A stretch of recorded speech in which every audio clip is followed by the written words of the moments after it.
The winter sun hovered low over the quiet western town of Hollow Ridge, casting long pale beams across the snow-covered street, yet offering hardly any warmth to those who walked upon it. The morning had begun like any other, but something in the air felt heavy, as if the world itself were holding its breath.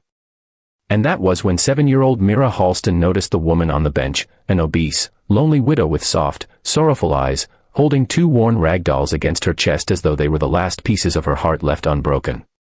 If you believe kindness can still change a life, if you believe everyone deserves a second chance, then please like, comment, share, and subscribe to Kindness Corner.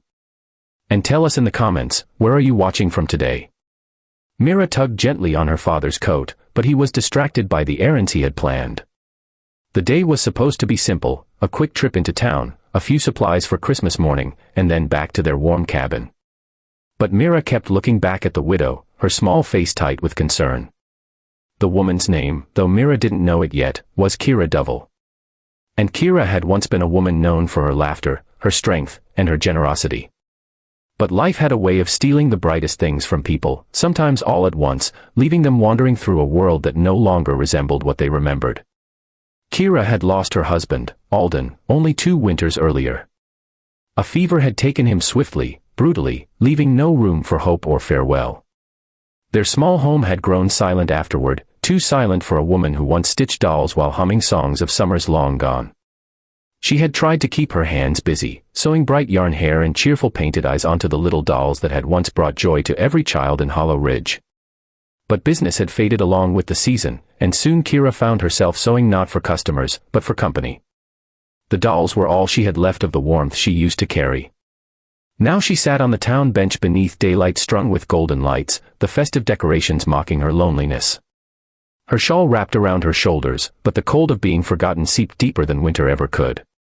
People passed, some with polite nods, others looking away, uncomfortable with what they did not understand. But Kira merely held the dolls tighter, as if protecting them from the world that had already taken so much from her. Mira saw what the grown-ups didn't, the quiet ache in Kira's posture, the tremble in her breath, the way her painted smile dolls seemed like borrowed happiness she no longer felt. Myra's father, Rowan Halston, finally noticed his daughter's silence and followed her gaze. He recognized Kira instantly. Everyone did, even if they rarely stopped to speak anymore. Rowan felt a pang of guilt. He had once bought a birthday doll from her years ago, back when she still greeted customers with radiant warmth. He hadn't realized how far she had fallen from that version of herself. As the morning wind stirred, Kira brushed a tear from her cheek, hoping no one saw. But Mira did.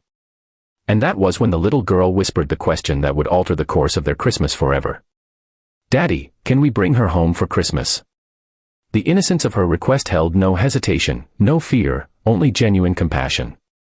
And Rowan felt something soften inside him, something he hadn't realized had grown cold over the years. Rowan knew that inviting a stranger, especially one drowning in her own grief, into their home was no small gesture. But he also knew what Mira did not, that some people survived winters of the heart only because someone else offered them shelter. The hesitation in him faded as he studied Kira's trembling hands. She didn't look needy, she looked abandoned. And there was something profoundly different about the two. The snow began falling lightly as Rowan approached her. Kira startled, unsure whether she should smile, speak, or simply pretend she hadn't been crying. Her loneliness seemed to fold in on itself as she struggled to compose her expression. Rowan sat a respectful distance away on the bench, and Mira walked beside him, small boots crunching in the fresh powder.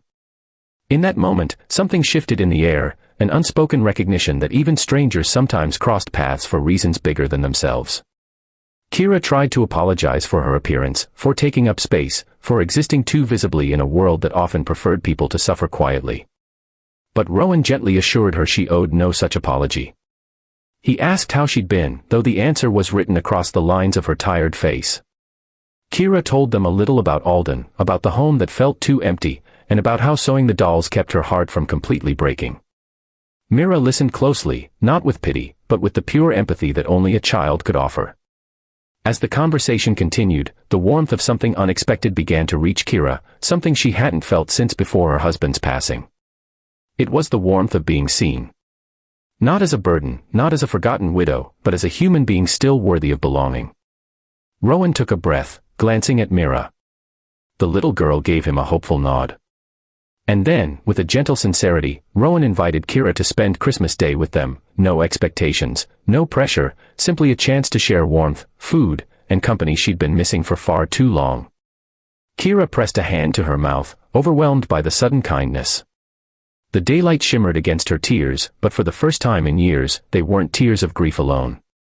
Mira reached out her small hand toward her, and Kira took it with a trembling smile. Something fragile but beautiful formed in that moment: trust, hope, and a whisper of healing. If this story is touching your heart so far, please don't forget to like, share, and subscribe. It truly helps us bring more heartfelt stories to you. As Rowan loaded the basket of dolls onto the wagon and helped Kira climb aboard, she felt a weight lift she didn't even realize she'd been carrying.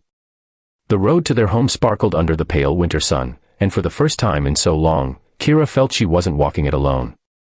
Not every wound heals quickly, and not every heart forgets its losses. But sometimes, all it takes is one unexpected act of kindness to start melting the cold that has settled within us. Before we end, tell us in the comments, have you ever helped someone who needed kindness more than they could ask for? And so, as they rode toward a Christmas none of them would ever forget, Kira held her ragdolls close, but this time, not out of loneliness. This time, she held them with hope.